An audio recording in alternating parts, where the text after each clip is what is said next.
And yet, you are actually kicking out these 3 highly qualified service members solely because of their identity. These are trans women. And you are using the very same arguments that have been used against desegregating the military or allowing women to serve or allowing gay people to serve. And in all those cases, those arguments were wrong. So I think it's clear that this is actually not about standards or, and I'm quoting you again, an equal, unwavering, gender-neutral, merit-based system, because if it were, you would be keeping these women in.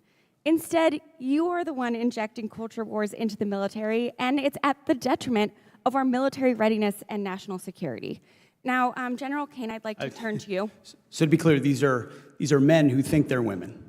These are women. I'm happy to educate you on, but these are men, on trans and so issues at another what we've time. identified is that there's mental health issues with that belief system. I'd like to turn to General are Kane detrimental now. to readiness. Hey everyone, welcome back.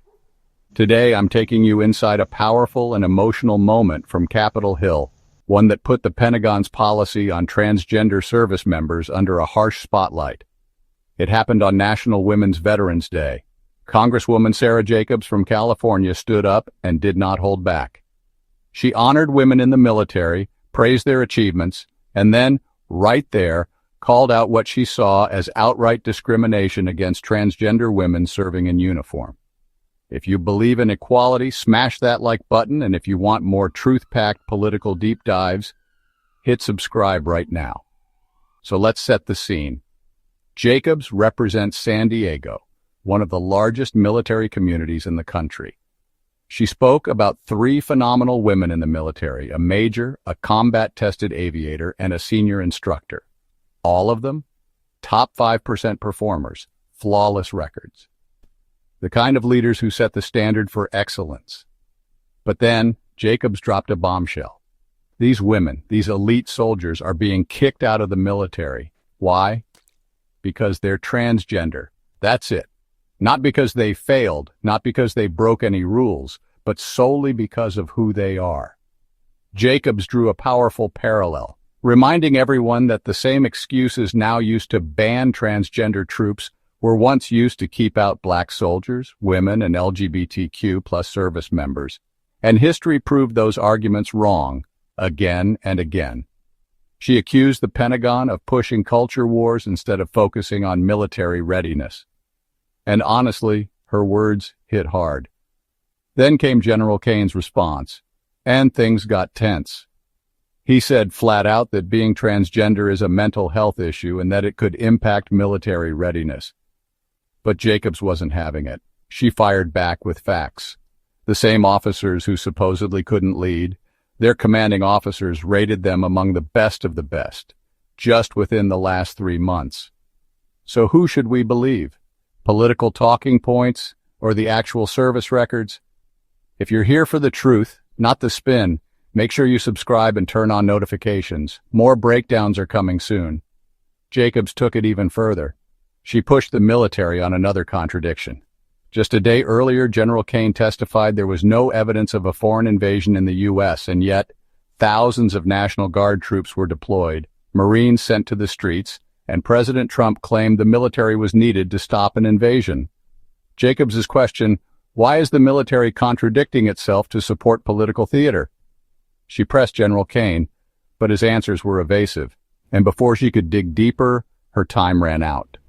What we saw wasn't just a speech, it was a bold challenge to power, a call to defend the values the military claims to protect: honor, integrity, and equality. Thank you, gentleman yields back. Chair now recognizes a gentlelady from California, Ms. Jacobs. Thank you, Mr. Chairman, and thank you to all of our witnesses for being here. Secretary Hegseth, as you probably know, today is National Women's Veterans Day, and in your confirmation hearing and in subsequent conversations, you've said, and I'm quoting you now, women in our military have and continue to make amazing contributions across all aspects of our battlefield, and that women were some of the best soldiers you served with. Do you still stand by those statements? Yes. Great. Thank you. As you probably know, I represent San Diego, the biggest military community in the country, so I meet with countless service members all the time. And with your focus on emphasis and on merit and standards, I wanted to tell you about 3 incredible women in our military. So The first woman is a major responsible for advanced collective warfighting training. Her officer evaluation report rates her as most qualified. And some of the comments included are, and I'm quoting now, "She lives the Army values and demonstrates the warrior ethos daily. She rates within the top 5% of officers I've encountered in 18 years of military service." The second woman is an aviator with a record of over 50 combat missions, including deployments to Iraq and Afghanistan.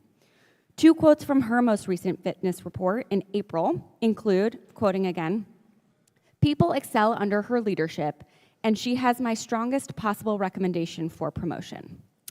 The third woman is an instructor for an Army ROTC battalion. According to her evaluation report, her overall performance was rated at far exceeds standards, and the comments include, "She is undoubtedly within the top 5% of non-commissioned officers I've worked with in my 22 years of service." Given their stellar qualifications and accomplishments and their record of surpassing standards, I assume that you agree that the Pentagon and the services should do everything they can to retain women like these, correct? I would commend the major, the aviator, and the instructor for their service. Great. I'm glad you agree, because I also believe we should be recruiting and retaining the very best and brightest in our country to serve in the military. And yet, you are actually kicking out these three highly qualified service members solely because of their identity. These are trans women. And you are using the very same arguments that have been used against desegregating the military or allowing women to serve or allowing gay people to serve. And in all those cases, those arguments were wrong. So I think it's clear that this is actually not about standards or, and I'm quoting you again, an equal, unwavering, gender-neutral, merit-based system, because if it were, you would be keeping these women in.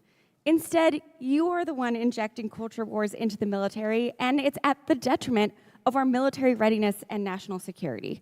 Now, General Kane, I'd like to turn to you. So to be clear, these are men who think they're women. These are women. I'm happy to educate you on But these are men. on trans and so issues at another what we've time. identified is that there's mental health issues with that belief system. I'd like to turn to that General are Kane detrimental now. to readiness, and that's the determination that we've made and that we stand behind. Gender dysphoria. And so you don't complications. trust your commanding officers to be able to evaluate the people under them to decide if that were true, wouldn't that show up in their fit reps? And yet these fit reps are from the last 3 months, and all of their commanding officers say that they exceed standards. I'm turning to General Kane now. General Kane, I'd like to touch on something you said yesterday before the Senate Appropriations Committee. When asked whether the United States is under a foreign invasion, you said, "At this point in time, I don't see any foreign state-sponsored folks invading." Despite that testimony, 2,000 National Guard troops have been federalized and deployed to Los Angeles, and 700 Marines from my community of Southern California are now on the ground there as well. And on Tuesday, President Trump, flanked by hundreds of uniformed troops, said they are there, said this is the reason they are there. They are there, I'm quoting now. "Generations of Army heroes did not shed their blood on distant shores only to watch our country be destroyed by an invasion." General, have you personally informed the president that according to your own assessment, there is no invasion? Ma'am, first, the definition of an invasion, whether or not that's a policy, that's really a policy decision. And, from a military-only perspective, I, stand by what I said yesterday. But, my advice to the president in any particular matter from a security standpoint, or for the secretary for that matter, I keep that between them. I understand that, but the highest ranking military advisor in the country does not believe there's an invasion, and yet the President of the United States is federalizing the National Guard and deploying Gentlelady's time's active duty expired. Marines in the name of an Gentlelady's invasion. time's expired. So let's ask ourselves, are we really a merit-based military, or are we letting politics decide who gets to serve? Let me know what you think in the comments. Do you stand with Congresswoman Jacobs? Should service be about performance, not identity? And don't forget to like, subscribe, and share if you think it's time we start asking the hard questions. Until next time, stay informed, stay bold.